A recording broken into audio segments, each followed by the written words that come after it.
Bonjour Philippe Laurent. Bonjour. Alors, vous avez entendu le Premier ministre hier qui est venu Oui. faire un long discours devant les maires. Est-ce qu'il vous a convaincu, vous qui pointez du doigt depuis longtemps les accros au pacte de confiance qui a été fait par le gouvernement? Écoutez, non, moi je ne suis pas convaincu. Il y a eu une seule annonce positive dans ce qu'a dit le Premier ministre, c'est le retour sur l'obligation du transfert de la compétence eau et assainissement aux intercommunalités, puisqu'il y a une possibilité maintenant pour les communes enfin avec des conditions, mais enfin pour les communes qui ne souhaiteraient pas donc ce transfert de ne pas l'opérer. Donc ça c'est positif. C'est le seul point positif, parce que pour le reste, moi je n'ai entendu que la redite de ce qui avait été déjà dit et contre lequel donc l'Association des maires de France s'élève. Et je veux souligner un point, parce que à lire les réactions ici ou là, je constate qu'il semble que nous donnions le sentiment de réclamer simplement des moyens, toujours plus de moyens, etc. Ça n'est pas la question. Bien sûr, il y a cette question-là, naturellement, parce qu'on a assuré le service public de proximité, on a assuré les investissements, etc. Mais il y a un autre sujet qui me semble vraiment fondamental, c'est la mise sous contrôle totale des collectivités territoriales avec ces fameux contrats proposés, négociés avec le préfet. Écoutez, moi je suis maire, j'ai été élu par les électeurs, j'ai une équipe municipale, j'ai un mandat municipal et j'ai un projet municipal. Moi je ne vois pas en quoi j'irai discuter avec un préfet qui peut être tout à fait sympathique, mais qui ne connaît pas le territoire, il reste 3 ans en moyenne, et qui ne sait pas quels sont les besoins des habitants et de mon territoire. Donc là, j'ai un vrai problème de fond, c'est-à-dire de doctrine. Donc, en ce qui me concerne, moi, j'attends de la part du gouvernement et donc du président de la République, j'attends que simplement il annonce la suppression pure et simple de la norme de dépenses et de la... Oui, la norme de... Voilà, c'est quelque chose qui nous paraît totalement superfétatoire, ça ne sert à rien, et qu'il annonce également la suppression de la disposition sur la règle d'or renforcée qui ne sert encore moins à rien. Justement, on va y revenir, mais avant, sur cette histoire de dépenses, le Premier ministre a redit hier qu'il s'agissait simplement de maîtriser la hausse des dépenses. Or, ça se fait inflation comprise, si j'ai bien compris, ce qui veut dire qu'en réalité, il y aura une obligation de diminution. Oui, tout à fait. Vous avez réussi à chiffrer, vous avez pu chiffrer ce que ça représenterait? Oui, tout à fait. Nous avons d'ailleurs travaillé avec le Sénat sur cette affaire. Le Sénat a publié des chiffres qui ont été repris dans le débat au Sénat, et donc nous sommes tout à fait d'accord avec l'analyse du Sénat. Le gouvernement annonce une prévision d'inflation de 1,75% en 2021 et 2022. Et la norme de dépense est 1,2. Donc évidemment, il y a une baisse. Mais nous y ajoutons évidemment le fait que l'évolution des dépenses des collectivités territoriales est plus rapide que l'inflation du ménage qui est affectée aux dépenses des ménages. C'est plus rapide.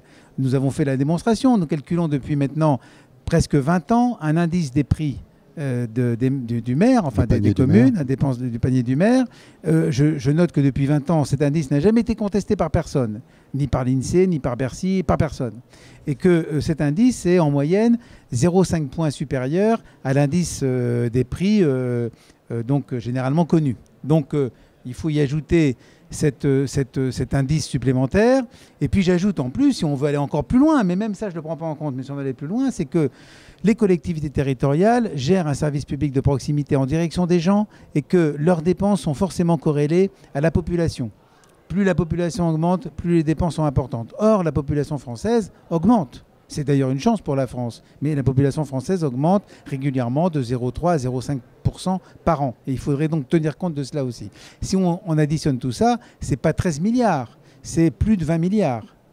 Disons autour de 20 milliards, entre 20 et 23 milliards. On peut discuter, mais en tout cas, c'est beaucoup plus que 13 milliards. Et ça, c'est absolument insupportable. Et encore une fois, sur le principe, il n'y a aucune raison de nous imposer cela. D'abord parce qu'on a su faire les efforts nécessaires dans les dernières années. Et puis parce que nous sommes des élus absolument responsables qui en vont tout autant que l'État le sens de l'intérêt général et le sens de l'intérêt du pays. Et donc les leçons qu'on nous donne, nous ne les acceptons pas, d'autant plus que l'État lui-même n'est pas le plus vertueux en la matière. Une dernière question pour le président du Conseil supérieur de la fonction publique territoriale. Il y a une enquête qui est parue ce matin dans Le Parisien qui dénonce l'absentéisme chez les employés de la fonction publique territoriale et qui, on peut le dire, tire à boulet rouge quand même sur la fonction publique territoriale. Qu'est-ce que ça vous inspire ? Alors d'abord, nous connaissons parfaitement les chiffres qui ont été publiés ce matin dans le Parisien. Ils émanent d'un courtier en assurance. Bon, moi je préférais les chiffres qui émanent de l'INSEE tout de même, hein, qui sont un peu différents parce que ces chiffres d'abord prennent en compte l'absentéisme pour cause de maternité, qui est quand même curieux. On sait très bien que dans la fonction publique, notamment territoriale, il y a une part d'emploi féminin qui est supérieure à ce qui existe ailleurs, et notamment dans le privé. C'est ainsi. Bon, voilà. Et donc, il n'est pas totalement anormal qu'il y ait donc une différence de ce point de vue. Et puis, je veux ajouter que, jusqu'à preuve du contraire, ce ne sont pas les employeurs territoriaux, les maires, les présidents de conseils départementaux, régionaux ou les présidents de PCI qui accordent les arrêts de travail. Ce sont les médecins. Donc, si il y a des abus en ce sens, il faut peut-être les chercher ailleurs que dans la mise en cause des exécutifs locaux.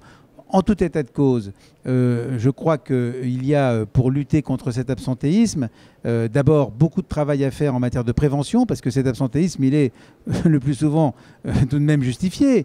Nous avons donc une population, notamment dans les catégories C, dans nos collectivités, notamment dans nos communes, qui est une population vieillissante, avec des tâches qui ont un caractère de pénibilité beaucoup plus importante que ce qu'on peut penser. Je pense aux agents dans les écoles, je pense aussi aux agents dans les crèches. Il y a un travail de prévention qui a été entamé et qu'il faut évidemment développer en matière de posture, de gestes, enfin des choses très concrètes, hein, mais qu'il faut développer.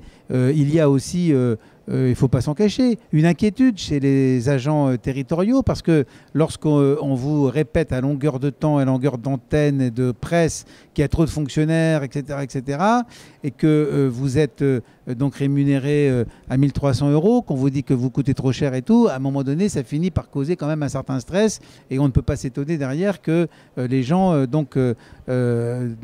en subissent donc les conséquences sur leur propre morale.